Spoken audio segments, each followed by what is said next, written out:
like having sex on a UTI or with thrush or candida. Do you say thrush here? What? No, it's thrush. Yeah, it's like candida, like bacteria? An infection. Yes, yeast. Oh, yeast infection? Okay. Yeah, we just call it yeast infection. We're American. We're just going to, you know what? Yeast infection everybody. Yeah, yeast infection is such a gross word. Yeah, it doesn't sound great. Yeah. Okay, well, we say thrush in Australia. Thrush That's is sexy. sexier. It sounds like Really? you branded a yeast infection somehow. Yeah.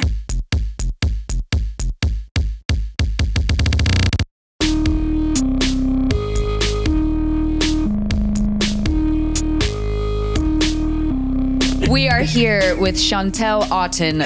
You are a psychosexual therapist. Is that an accurate title? Yeah. I mean, like, psychosexologist doesn't mean I'm a psychopath. Like, we all are, but like a little bit. But I deal with like the psychology of sex, basically. Yeah, and there's so much. I feel like sex is there's a lot to dig up.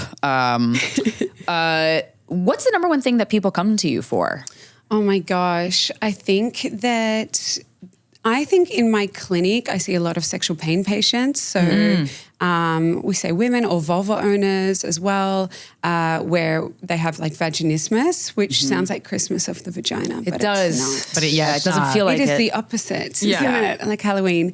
No, I see a lot of vaginismus patients, but really in terms of questions people have, like if I'm out at a nightclub and people know, oh, there's Chantelle, she's a sexologist, and they run up. They're like, So I have this rash. yeah. Should I tell him? Yeah. Or like, why do I want to have more sex and my partner doesn't? Usually it's about desire. Yeah. Yeah, there's a lot of conflict that can come up with the ego when the desires are mismatched. I know, it's like personal, right? Yeah. It's a tough, we talked about that a couple episodes ago. Like, it's a tricky conversation to have.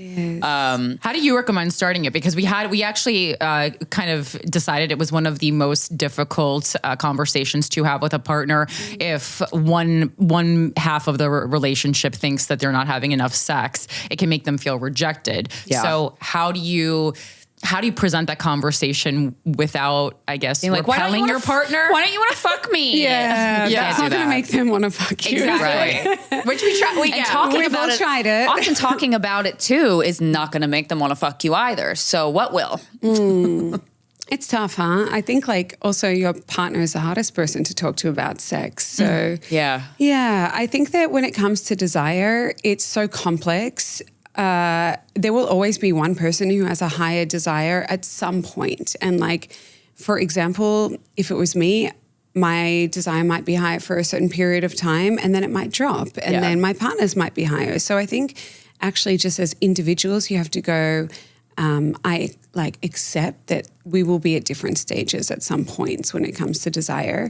Maybe what we can do is just like focus on pleasure and coming together and creating more intimacy. And I think the one thing is when you feel rejected or not wanted or not desired by your partner, that's actually the thing that needs to be worked on. Like feeling more desired. Hey, like I know you're not like that enthusiastic about getting laid right now or having fun, but maybe you can work on like making me feel a little bit more desired and I will make myself feel more desired as well, just to balance it out. Group effort. Yes. Yeah, because that is a really big part. And I think it is a fair expectation to rely on your partner. You know, we rely on our partners for so many things and a lot of it's unfair. Like you have to provide yourself with your own happiness and your goals and all of those things. But sexual desire, you can pretty much go, this is okay. This is an okay ask. Yeah. That I rely on you for that. Yeah. If you can't get it from anywhere else, I think it's like, let's work on this one together. Yeah. And I always kind of, that's making me think of like women know how to make themselves feel desirable pretty instantly. We know what to do. We know how to, we know who to hang out with. We know what to wear. We know how, if we want to go out and feel really fuckable, we can at any moment. Men don't. I've asked a couple of male guests the last few weeks, like, what makes you feel sexy? And they're like, huh? Like they've never even thought about it. Yeah. What do you think? I think they like get it more from external validation, probably like on that night out, and which kind of sucks because I think we're pretty good at being like, you know what, we are fuckable. Yeah. Like, look at us. This. Like, look at this in the mirror. Masterpiece. Yeah. Exactly. Yeah. I think with guys, it's a little bit tougher because that comes back to being emotionally intelligent as well, and also being connected to your own sexuality outside of like another individual being there or pornography. It's like you actually have to focus on it. And I think that's a really uncomfortable feeling for a lot of men. Yeah. Do you think maybe it feels feminine to them and that is what they're... Too vulnerable. I think it's too vulnerable. And I think that so many of us struggle with vulnerability, but I think with men especially, they're taught from such a young age, and we can see right now, like the struggles that they're having in terms of, like when I was growing up, it was like, don't cry, like be a man, like don't, like real boys don't get upset, don't be vulnerable. And now we're like, hey, we would love you to be vulnerable because we don't want like the toxic side of you to come out. We don't want the outburst. We don't want like any aggression or like anything coming our way that you can't control. And I think that when it comes to sex, it's like sexual problems are like the symptom of so many other things going on as well. Yeah, it's the tip of the iceberg. Yeah. When you see patients for vaginismus, that's a really interesting. I first heard about vaginismus through emails from our listeners. Yeah. About going to the doctors, experiencing this such horrible pain when they would have intercourse, and then their doctor going, "You're making it up." And I'm like, that sounds like a hell I wouldn't wish. Like on my modern worst day enemy. hysteria. Yeah. So how do you get to the bottom of what the cause of vaginismus is for each individual person? You know what? Like I think I don't even focus on the cause for a lot of people because it can be so many things. Like, yes, it can be like trauma, but it can also be like going through a period of extreme stress in your life. When we're stressed, it's our shoulders and our pelvic floors that contract. Some people will have vaginismus from the very first time they try to put something in their vagina, like a tampon or a finger or a dildo. So that's primary vaginismus. And a lot of people will get vaginismus secondary, so later in life after a period of having pain-free sex.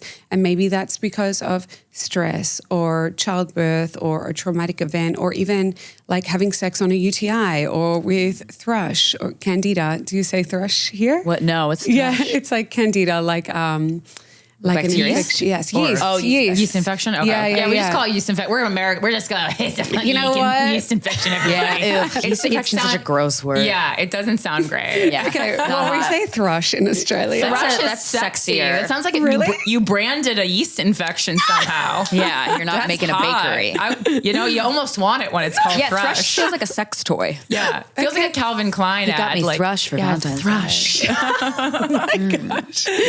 Well, yeah, I mean, like, I don't focus so much on like the why too much. I focus on the education first and foremost and like normalizing. Hey, this is super normal. Sure. 1 in 5 vulva owners will have painful sex at some point in their life. It's just that we don't talk about it. And of course, if you're going to the doctor and you're saying, this is happening to me, a lot of the time vaginismus is like a psychological thing. So they might do a examination and you're not having that pelvic floor tension. So they're like, just have a glass of wine, like you'll be fine. It's just becoming an alcoholic. Don't worry about it. I've experienced, and I still every once in a while do, pain after orgasm, like cramping, like severe cramping after orgasm. Up in the pelvic floor, like near where you get your period pain? Yeah.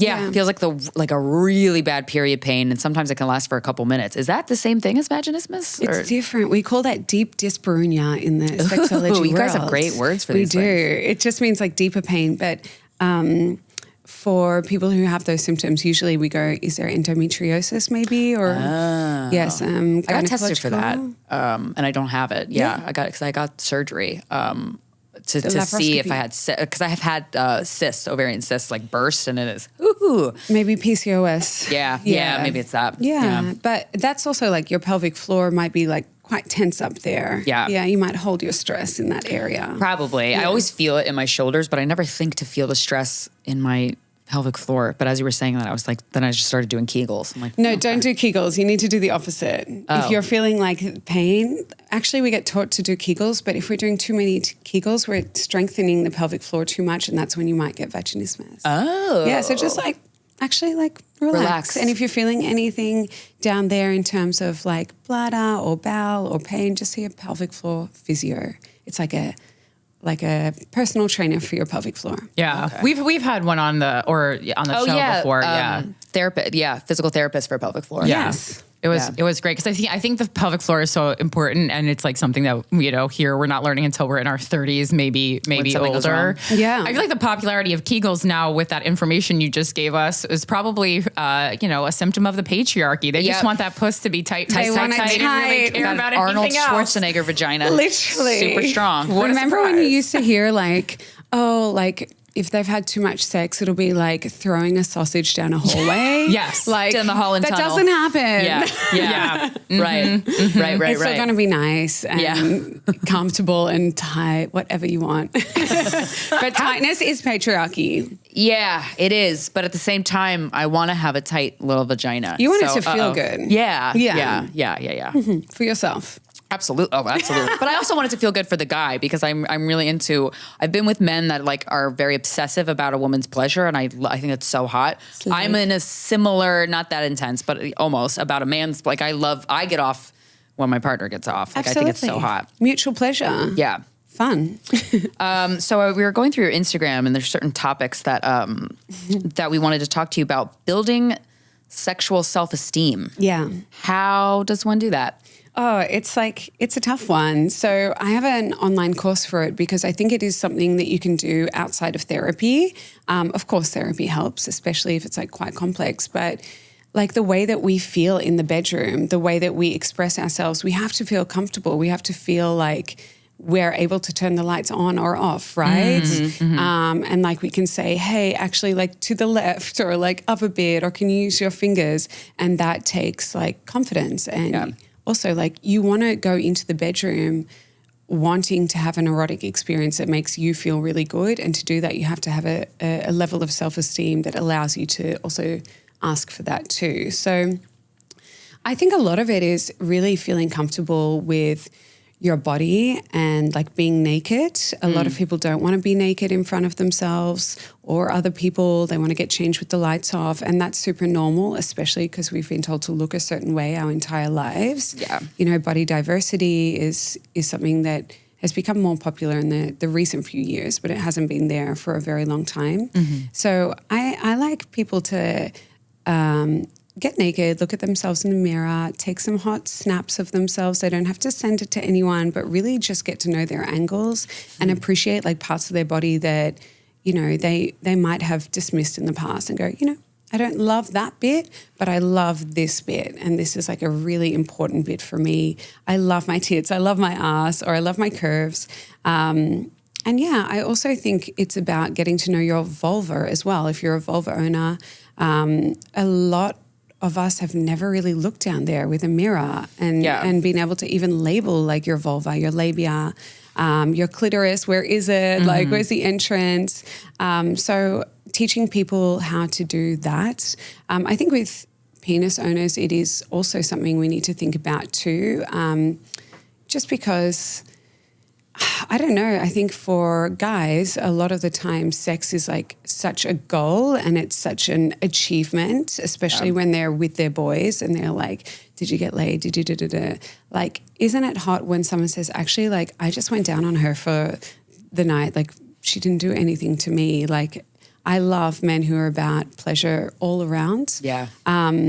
And that takes sexual self-esteem as well. Like, you have to have a high level of self-esteem to be able to own your sexuality and what you want to do with that as well. Yeah, because if a guy, a lot of men, I feel like it's on the rise, erectile dysfunction. And I'm like, if you know how to eat a woman out or finger her, it's okay. It's like insurance. It's not what is like hard or not. It's like what you can do with your mouth, with your hands, like with the rest of your body, how you can make someone feel. Yeah, and it takes so much confidence to go, well, my penis isn't working right now, but don't worry because I got another plan. And Love then that. he just takes over, takes the lead. It's really nice. That's kind of usually the difference between like a man and a boy, basically. Yes. You're kind of like, is this person evolved enough to be comfortable with just giving you pleasure and not having anything that they received maybe from the experience except for making you happy? I love that. Though. Right? Yeah. Which is a gift. It is a gift. You got to be naked with a woman. That's a pretty good gift. But how do you think you should build sexual self-esteem?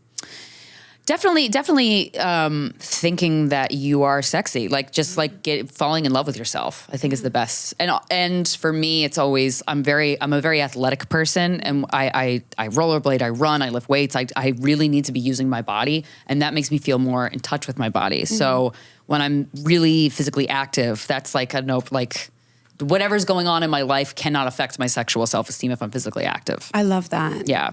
Yeah, this is a tough question for me because as you were going over that, you know, building up the courage to tell someone to go right or left, I did that like literally the first time I had sex. Yeah. Because this is like my superpower is having confidence. And so people often ask me how to develop in it. I go, I don't know how to tell you this because this is the one thing I always had. Sometimes it certainly will go away. Like I have an autoimmune disorder. And so sometimes like I'll gain a lot, like an excess of weight, like 30 pounds within like 6 months. And then that makes me definitely feel like uncomfortable because I don't feel like it's my body. Like I feel like I don't have control over my own body because I actually don't. Like, so I'm doing the same, I'm eating the same, I'm working out the same, but I've lost control of it because it's just doing whatever it wants. Yeah.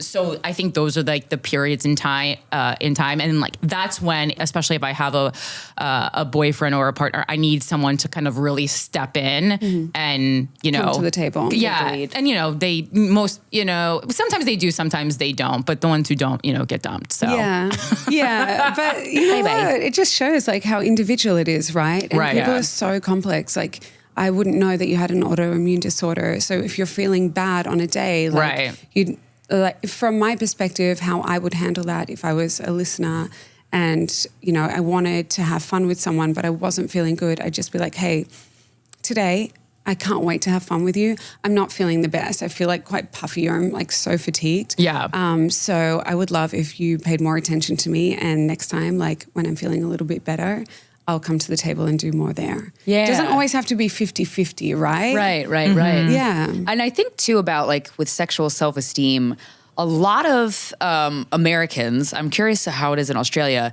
but and certainly me, I'm very guilty of this. In my 20s, most of the sex I had, I was drunk. And then I don't really drink now. Like on a, it ebbs and flows, but this current iteration, I'm just not drinking much at all.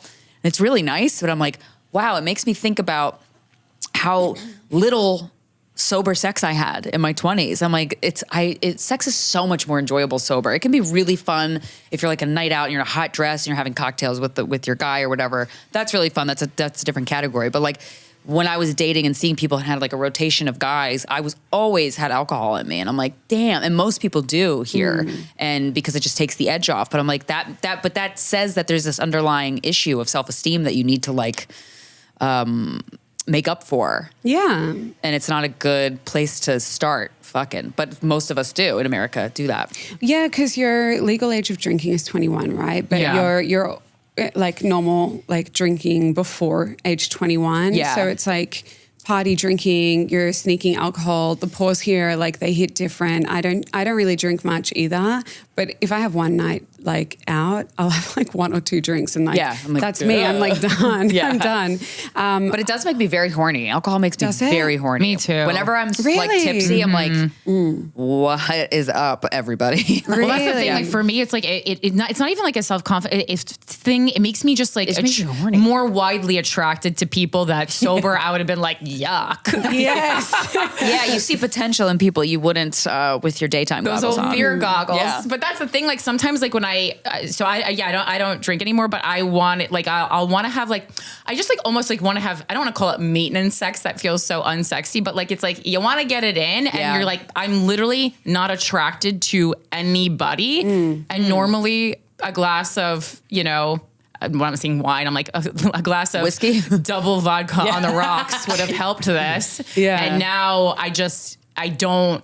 It's like I have the itch, but don't have anyone to scratch it because everyone repulses me. Yeah, and that's the thing. Like I think back in the day, alcohol, it like of course it lowers your inhibitions, right? So you can do whatever, but then you end up like waking up and you're like, was I safe last night? Right, Like, yeah. was that a safe scenario? Do I like this person? Like, maybe I want to have sex because it feels good for me and I should feel good the next day and I should be able to look back on it and like remember what actually happened. Yeah. And also how I felt in my body and the sensations, not just like, actually for me, that's just like disassociating. If you're drinking and Right. like having sex when you're so drunk, that's disassociation from my perspective. Yeah. Oh, certainly. most of life is disassociating. Yes. I Social media. Why do you think I'm in New York? yeah, no, I mean, it's so funny because I have another podcast where, you know, it's not like it's called a boy channel. And most of the ads I do are for like Kratom and like,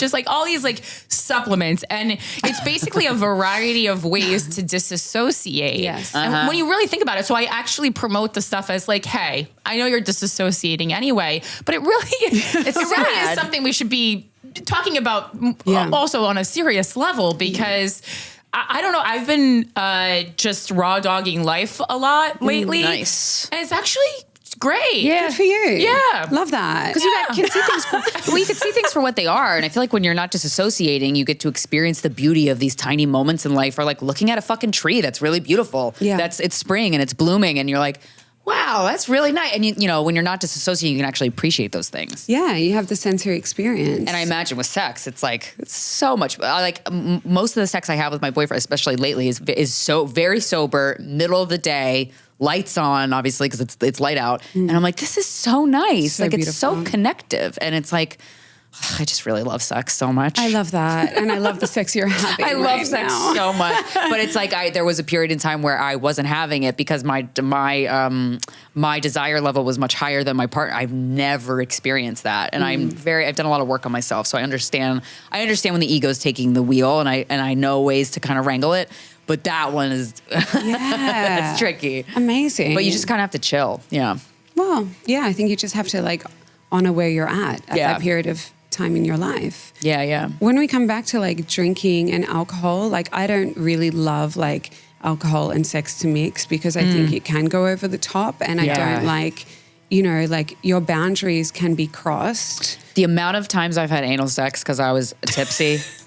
And I'm like, damn it, Krystyna, you didn't want to do that. Yeah. But I was like, whatever you want to do, let's do it. Like, I'm so down. Yeah. But don't you think like we end up like we start to have sex with a lot of alcohol because we just don't have good sex education. So we don't understand what it is. So we're trying to explore and we're like, we're so nervous about it. So let's have a drink. And then it kind of escalates. What's sex ed in Australia like? Not great. Okay. So it's shit everywhere. Yeah. Because it's really, I mean, they have abstinence only education here. A lot of public schools or certainly a lot of private Catholic schools have abstinence only, which is just such a disservice because the teens are going to fuck. Yeah. So either give them knowledge so they can feel prepared mentally and emotionally and they have some type of foundation, or make them feel crazy about it. And it's like, why wouldn't we care?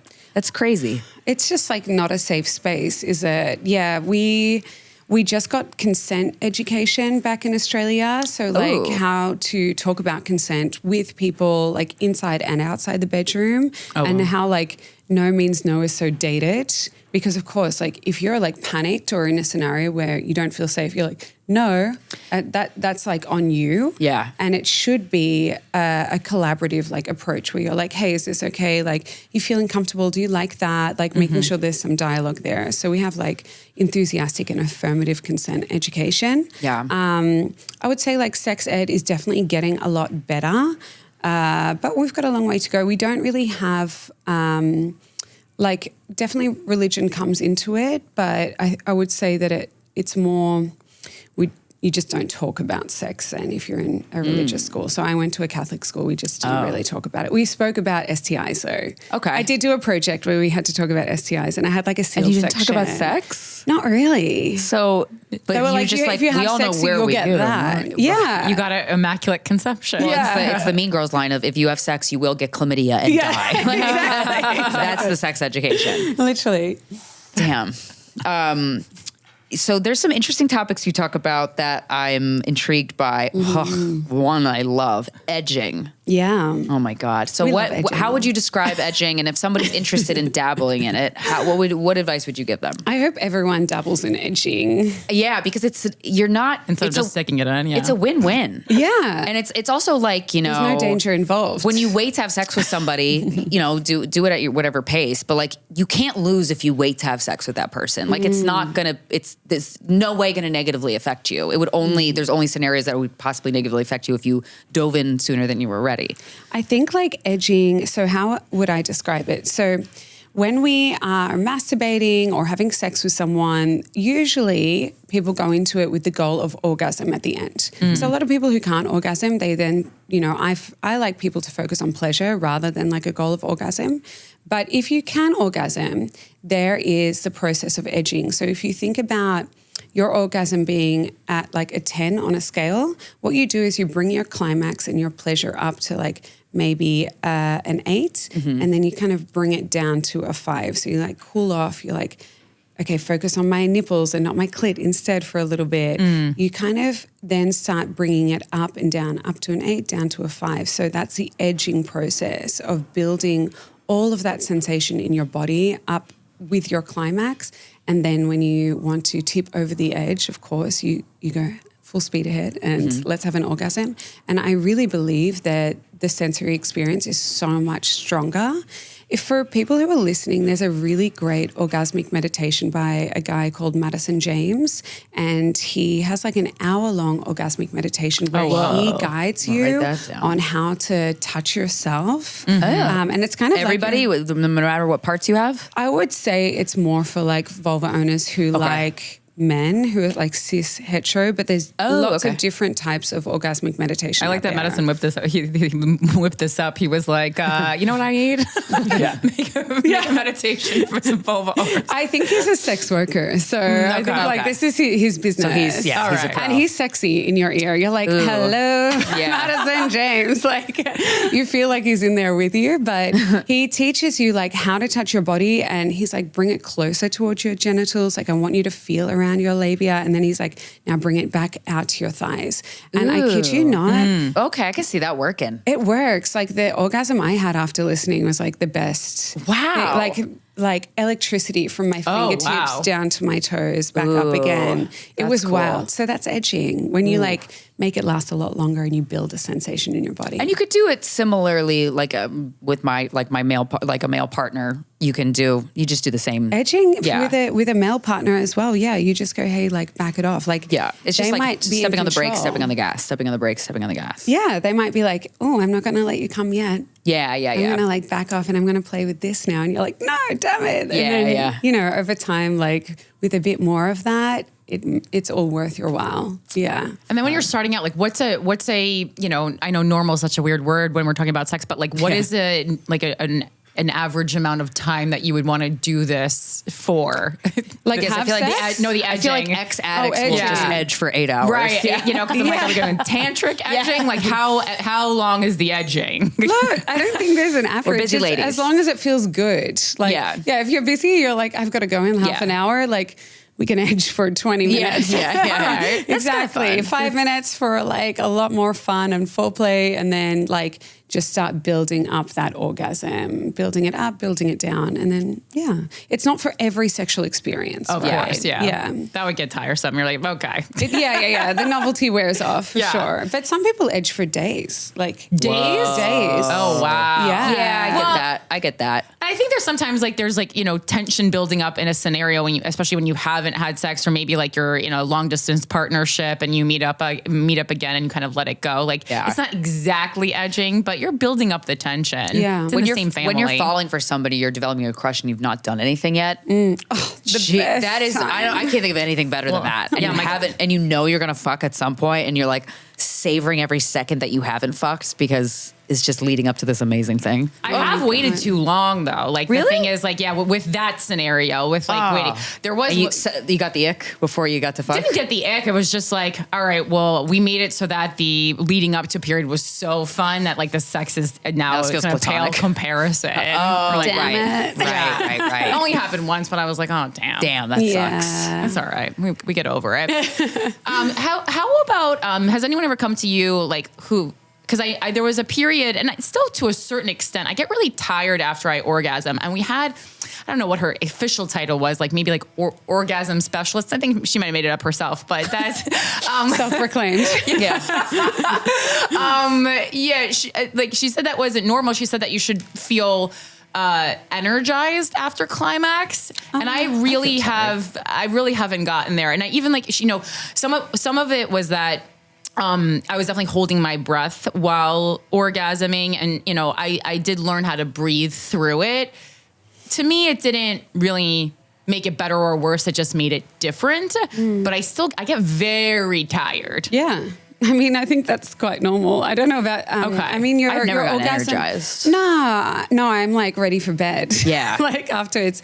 I think that it has different effects on different people, but I would say like the normal is to feel like kind of like sleepy, snoozy afterwards. Like twilighty, yeah. Yeah, because you get like a release of like oxytocin, right? Which is like bonding hormone, and that can make you quite sleepy. It's like you get all those like dopamine, like oxytocin, all of that is rising when you're having that foreplay, then climax and orgasm, and then all of that kind of drops off afterwards. So that does make you tired. With orgasming through masturbation, are you just bonding with yourself? Yeah. Like, I think so. Yeah. Yeah. I mean, I masturbate like almost pretty much every day. Yeah. Because I love like neurohackers and stuff. Like, all these things you can do with your body, like breath work and grounding on the soil and all this stuff. But like when I heard like the chemical release with an orgasm is so beneficial to like your skin and your mood and all of that stuff. But I guess, it makes you just go, all the feel good, like all the feel good endorphins. Like, why wouldn't you give yourself that gift? Multiple orgasms. Yeah. So it's interesting. I had a partner for a long time who was like, every woman can squirt, and I was like, okay. And then he proved to me that I could, and I didn't think I could. So he had dated a porn star before me who had taught him very well how to do it. Multiple orgasms, is that something that can be that any female can do? Or is it really depend on your physicality, your makeup, and where things are placed? No, I think like multiple orgasms, it's definitely a lot easier for women. And I think that's because like with men, they have a refractory period after they have an ejaculation and orgasm. So it takes a lot of time to build up again. But for us and for any vulva owner, like you have the ability to build up your climax and build up the tension in your body a lot easier. So, and squirting's also like different from multiple orgasms, right? You can squirt and not have an orgasm. Right. But for the majority of us with a vulva, we can squirt. It's like, how do we get to a place where we feel comfortable and like in the zone? A lot of it's about the psychology, right? Like totally. And it's weird because when the times that I've done it, I'm like, it doesn't feel like a clitoral orgasm in any way, but it feels the most relaxed I've ever been ever is right after that. It's wild. I don't know. After squirting? Yes. It's wild. It's like I'm grounded. Isn't it crazy? Like, you're like, where does this all come from? Like, how is there so much fluid in here as well? It's crazy. So for some people, it's like a few like drops. For some people, it can be like I don't know, like a 8-ounce water bottle. Yeah. Well, do you think every woman can squirt? I think so. And so, but if it's a couple drops and you're really wet anyway, how do you know? How can you tell? Just don't focus on it. Like, just focus on what the experience is. I feel like it's like a magic trick though, that now you've got in your head. You're like, I want to just, because I'm just like so fascinated by the human body. So you're like, I just want to see. It is fascinating. Yeah, I just want to see the things it can do, basically. The prostate milking, when I learned about that and I did it and I saw a guy react, I was like, okay, what the fuck fuck. Ooh Like la this la. it's like squirting for guys in a way. This is not like the fluid in the same way, but they just go nuts. Yeah. It's beautiful. The boys go wild with the prostate milking. Yeah. I If think if they're you- man enough to try it. I think like for squirting, it helps to have like a fuller bladder if you want to get like more liquid out as well, because that puts pressure on the skin's glands too. So yeah. Oh, I find it. Okay, that's gonna be. I find it so uncomfortable. Even if It is uncomfortable. Even if I have like a little bit of pee in Yeah, me, I I can't. have to release it immediately. Yeah. Same. Is that bad for you? And also, I'm super prone to UTIs. So feels like asking for a UTI? Yeah, you might be at risk. You might be riding the wave there. Right. How good is this squirting? Is it worth it that I have a UTI? She lives on the edge. Yeah. You also posted about urethral sounding and penis plugs, which from my understanding, based off of the graphics I was reading on your page, are two different things. Could you go over what they are? And that's not for the meek. No. Boy, oh boy, that's some advanced. Yes. That's some advanced stuff, but a Yes. lot of people do like it. Yeah. So it makes me very curious. I mean, I love a kink as long as it's not like harming anyone or Sure. putting anyone at risk. Like, go for it. Enjoy yourself. We're here to expand, and I think like kink is really good for like expanding the possibilities of what your body can do, what your mind can do as well. So urethral sounding is when you can put like a rod. It might be like glass or like a sterile kind of metal down for a penis owner, down your like pee hole, down your urethra. Yeah. And it tends to, it's like pain and pleasure, it meets in the middle, right? So you build up the width of that rod, and it's not harmful as long as you're not going all the way in, because then you might reach the bladder essentially. Wow. I know. I was kind of like, what is the risk factor here? You I'm really really have to scared. know. Doctor. You have to know what you're doing. It has to be You really gotta sterile. know. You have to know. You can't just like... And does the dick have to be hard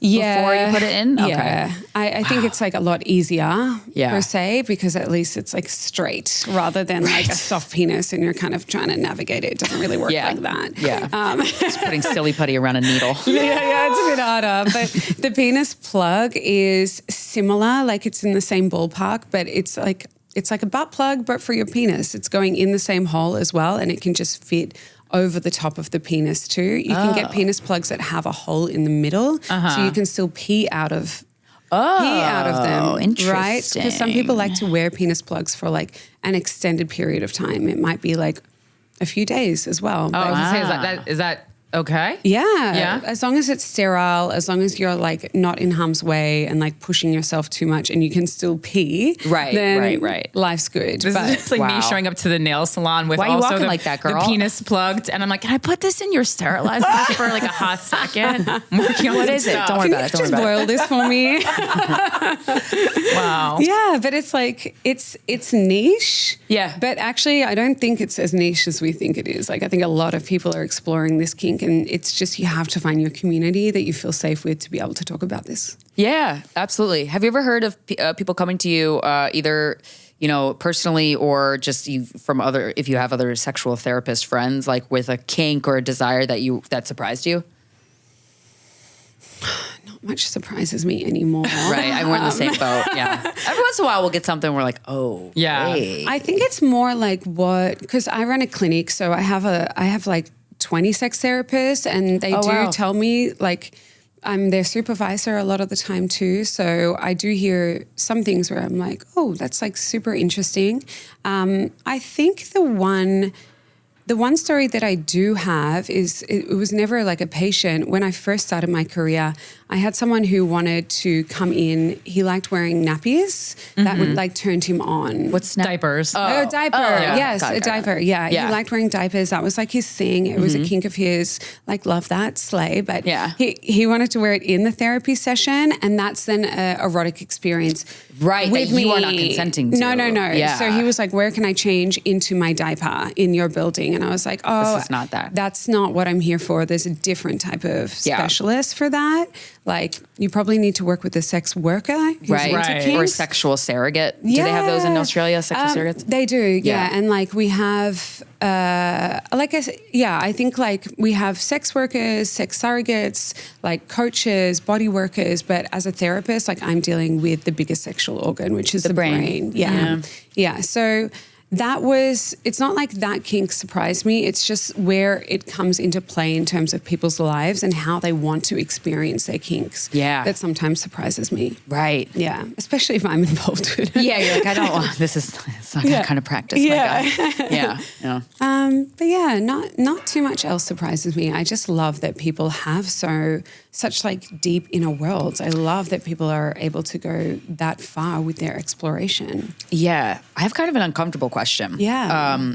But it's a topic that is so prevalent and it has to do with an uncomfortable sexual desire that you don't want to have is a sexual interest in kids, like pedophilia. I was literally just thinking that because it's because, with the documentary Quiet on Set, I don't know if you saw it, Nickelodeon, but it's just been I'm glad it's been talked about. Yeah, but it's everywhere. Yeah. It's just crazy how many of my close friends were molested as kids, or how many, it's crazy. And all over the world. This is not something that's ever going to go away. Yeah. But I believe it will go away if we talk about it more, because if we normalize it to the point where people can say actually that experience did happen to me and this is the effects of it. But have you ever had clients with those urges, and how do you handle that? Because we are of the mindset here on the show where it's like, so many people have written us saying they were molested as a kid, and it's such a confusing thing about the human psychology. And if I'm really into mediumship and stuff, and if I had one question about human behavior, I'd be like, the pedophilia thing. Why? Where does that come from? What the fuck is that? Yeah, it's like having a desire that you absolutely cannot act on ever. No. And I think that look, I'm like you. I see a lot of people who have trauma. That's my specialty, seeing people who have been harmed. Yeah. So when people do have interest in children, I tend to refer them onwards to someone who is specialized in that, because you have to create a safe space for them to be able to talk about those desires, those wants, and how you can navigate them in a way that is going to keep them safe so they don't harm anyone else, and then everyone around them safe, because not everyone who has those interests will act on them. But it's like, with a lot of things, the more you try and push it down, push it away, and you don't have someone to talk about it with, it will start to bubble and you're up. going to do something that's going to ruin somebody's life and your life. Potentially. Yeah. And it's like, if there was a hotline that you could call anonymously, then people would know that acting on it, there's so many other options than acting on it. So in Germany, they have a project where you do actually have a place you can call, like a hotline. You can message and just say, hey, I have this interest, I have these urges, and I want to talk about it. And then you actually get free sessions from the government with a psychologist or a sexologist who is specialized. That's amazing. In navigating. I guess. What an amazing service. It is, and it has reduced the rates of pedophilia, like people acting on their interests so much, so much. And I think that the problem is, because it is a really scary topic and because it's so triggering for a lot of people, the government isn't really investing in it enough. And let's protect our children by actually helping the people who have those interests find a safe space to go to actually work that stuff out and to redirect their urges in a healthier way towards a different type of paraphilia or sexual interest, for example. Paraphilia? Pedophilia is a paraphilia, which is like a sexual interest that's like outside of the norm, that's like a bit more on the extreme edge.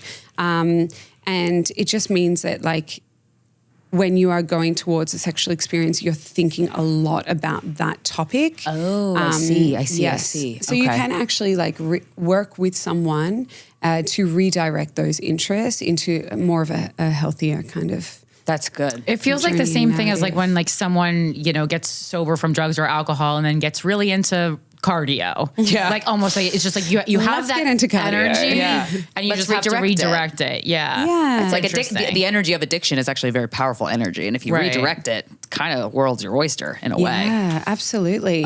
That's great. Do you guys, so you guys ever have clients come in and say, this is, I'm dealing with something like a pedophilic urge, and you're like, okay, cool. So this is who we're going to talk to. Yeah, so Nice. everyone has their like special domains, and for me, like I don't think that I professionally have the skills to be able to help that individual person. Right. But I would work with someone else or redirect them to one of my staff who is trained in that area to be able to help them. Yeah. And I think like one thing as therapists, we have to remember we cannot do it all. We have our specialist kind of areas. Let's like stay in our lane and learn as much as possible about other areas so that maybe one day we can specialize. Like maybe one day I will be able to specialize in paraphilia, pedophilia, but it's not within my interests right now. Yeah, and I think you have to have like a passion to like really help people like regain control of their mind. Yeah. Too, in this way, and also you have to have the stomach for it, frankly, because it is an uncomfortable topic. That's and there's so interesting. internal like triggers, internal biases that you have to work through. Of you course. can't push yourself. And if you've had that experience as a kid, like so many people have, I cannot imagine it's a pleasant experience to work with somebody who had like that's got to be crazy triggering. Yeah.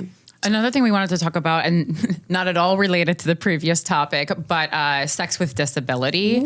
I know you have some level of expertise in this area, whether it be physical disability, mental. We've been talking a lot. Well, there was a couple stories. So we had the one story about the guy who ended up in a wheelchair. Did you see this story on Instagram? It's a couple who was married. The guy had an accident. He ended up, physically and mentally disabled. So in a wheelchair bound, but also The sexual function went away, right? and then also having the mental capacity of a child. Right. So the woman divorced him, married someone else, and but still became the legal caretaker of her ex-husband. I found it to be an extraordinary story of love. Not everyone agreed with me. I'm not talking on the show. I agree with Corinne. I'm talking a lot of people on the internet disagreed. Basically, a lot of With what part? a lot of men kind of were like, "No, Why this is she guy still has his to watch her fuck another dude." It was a lot of that. I don't think your ex-husband's sitting in the bedroom with her. 100%. I go, I'm not sure that he can really truly knows what's Intellectualize. going on. Yeah. And I go, this is for not only her to do that, but to find a new spouse who loves her so much that he will spend the rest of his life caring for her disabled ex-husband. I mean, the whole thing was, I thought, an incredible story. But yes, so many people were like, it's not till he's a cook. It's not death till death do us part, Right. Oh my God. The internet allows people to be unhinged. I was overwhelmed. But so I mean, I think, and then also with the popularity of shows like Love on the Spectrum, Down for Love. And Down for Love, there's just been a lot more talk about this. And what is your professional opinion on Sex and disability? And engaging having in sex? engaging in intellectual disability, Right. like how like the Down for Love. It's like they ended up pairing the kids with Down syndrome like kind of on equal intellectual levels, so that there was some. But they were horny. Yeah, they were really horny. They often- Like we all are when we're kids and we don't know how to express it and we just do something weird and we're like, oh, okay. And then you eventually learn the boundaries. But like they were very openly horny with each other. And, Which I love. Yeah. It's so nice. It's just very pure. It is. It's so nice. Look, I think like with disability, it's very difficult because I think people look at those who have a disability and go, they're not a sexual being because they have a disability. Whereas we know that like... So far from the truth. So far from the truth. Like, you are allowed to have like... your quality of life, sex is part of that. And if you are interested in sex, then you should be allowed to explore that, whatever sex means to you, right? Sex might not be about penetration, for example. I think when it comes to disability, we have to look at the individual and then the relationship that they're in as well. And my job is to really encourage people to experience pleasure and also to find connection that is like safe and I guess with someone who is able to explore with you on the same level as well.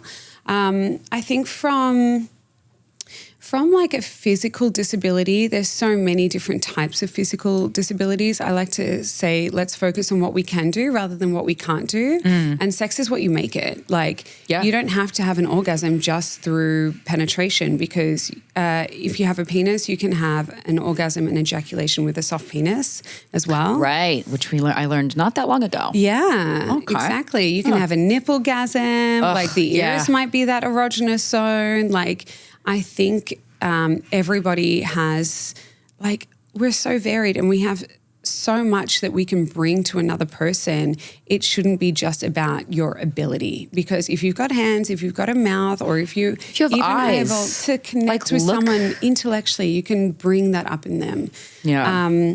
I think with intellectual disability, it is a bit harder sometimes, because especially if there's like a non-verbal element, so if that person's not able to speak, and I think a lot of parents as well of those who have a disability can get a little bit scared. Like, how do I let my, maybe adult child experience sex? Yeah. And so you might get a sex worker in. You might never allow them to have sex. And that's when I get a lot of emails from people who say, hey, like, I want to talk about having sex. I've got, maybe MS, or like my brother has Down syndrome. My parents don't think it's safe for him to go out and have fun, but he really wants to. So you have to find avenues, and you look at it from a holistic approach for sure. Yeah, I guess, and that's an opportunity. Like, sex workers provide such a valuable service in so many situations. We love Not sex just workers. like, I'm horny, I want to fuck, I'm gonna call a sex worker, but like,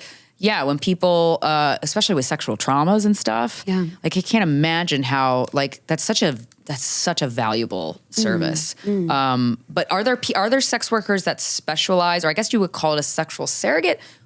They're similar, but with intellectual disabilities. Like, is it safe to have that person, to set that person up and then see where it goes from there with a sexual surrogate or a sex worker that does not have an intellectual disability but has a way to navigate that? Yeah, so we have, for example, in Australia, we have sex workers who are, I guess, more versed in how to work with people who do have disabilities. And I would work with them and say, this is what we can do. Like, this might be the comfort level for this session. I've talked with the parents. This is how we look at consent. And we have to teach also the person with the disability how to ask for consent, also how to be like a good sexual partner too, right? So it's a learning experience all round. And there are some amazing sex workers who do specialize in that area, and they just want to bring pleasure to their clients. Like, and introduce them to this, like, take their hand and walk them through, like, this is how you experience your body in this way. That's so beautiful. Like, have fun, enjoy yourself. Like, do you feel something here? Does it feel good here? Like a normal sexual experience with someone, but you're doing it with someone who's more specialized. Yeah. And this part of the question might be, kind of outside of your area of expertise, but I think the part of the ethical issue that we were kind of discussing, because our former producer who was here at the time, his sister has Down syndrome, and there was a lot of talk on the show about not only these individuals partaking in sexual intercourse, but also then, having thoughts about having children, when it seemed like they were honestly like not able to do so, and the ethics around the possibility of procreating. Is that anything that you've ever spoken about? Or? I don't tend to talk about it. I think I try and stay in my lane and just talk more about like having fun and pleasure. But that is a very complex scenario. And like none of us have the answers to that. Like we don't have the answers for what happens in someone else's life. It really depends on their circumstances, their community, what they want. Yeah, and community's big. Yeah, I think like I also think like it's important to learn how to be like maternal or paternal, maybe with like a pet per se, or like, you know, you might say to someone, you're going to be the best auntie or uncle ever. Like, definitely, I think it's great to encourage these conversations to be open with intellectual disability and want like natural human wants and needs and progression in life. But I don't have an opinion on what people should do because I need to get to know them. Yeah, it's not my, like, who am I to say what other people should do? Yeah, you just kind of help guide them to themselves. Yeah. Because everybody has the answers inside themselves. Sometimes they just need a little hand-holding. Yeah, to get you there. have to create the safe space for them. Yeah, that's amazing. Did you have any more questions? Well, I think the final question, we can wrap it up with something fun. Cum eating. Yeah. Is there a right best way? practices Is there a wrong for way? eating jizz? Okay, like I have been talking about this a lot for some reason recently. Look, I think it really depends on what you want. If you're talking about the cum eating instructions that I had on my Instagram, that is for like penis owners who want to like try their own cum after sex and have someone guide them on how to eat it, like whether they spit it, swallow it. Like, you know, I think that. What if you want your boyfriend to eat his own cum and he doesn't want to? Then he doesn't have to, doll. Yeah, okay. Then that ain't happening. That's not consensual. Yeah, that's good. That's eat it is not happening. Nah, I think, look, I think like have fun, see how you go. Do you like it? Does it taste good? Whatever. It's an interesting experience. Interesting experience is a good way to put it. No, I know. I mean, I think like we've talked a lot about kind of, you know, eating your own ejaculate, I suppose. Yeah. Like I definitely like to every now and then taste what's coming out of me because someone else is putting it in their mouth. Also, really great way to test your, like, you know, test your own health. Totally. Right. I completely agree. I don't think that, I think it's healthy, like to learn like everything about your body, including how you smell, how you taste, like everything is important. So I think like cum eating's like a great thing. Go for it. I know. I just feel like men a little less open to it, and I go, well, we're eating it all the time. Yeah. It's not that bad. Yeah, it's kind of fun. We're like, but if you gotta want to. I think this is a pretty open space as well. True. I always forget that. We're in a bubble. Yeah, we are. Come on, guys. I know sometimes because we're stand-up comedians, so sometimes I'll say something on stage about sexuality, and I go, oh yeah, I'm just no one's there yet. I go, I just scared a bunch of tourists who are trying to have a nice vacation. Yeah, you're like, eat your cum, guys. Couldn't get Broadway tickets. And now they're watching Corinne talk about eating her cum. You know when you're eating your own cum, everyone's like, what? Everyone starts crying. Oh my gosh. This has been amazing. Thank you so much for having me. I really appreciate it. Thank you for coming, and I hope you enjoy the rest of your trip to, I did not mean that. Thank you. Enjoy the rest of your time in New York City. This has been Guys We Fucked, the anti-slut shaming podcast. We'll talk to you next Friday.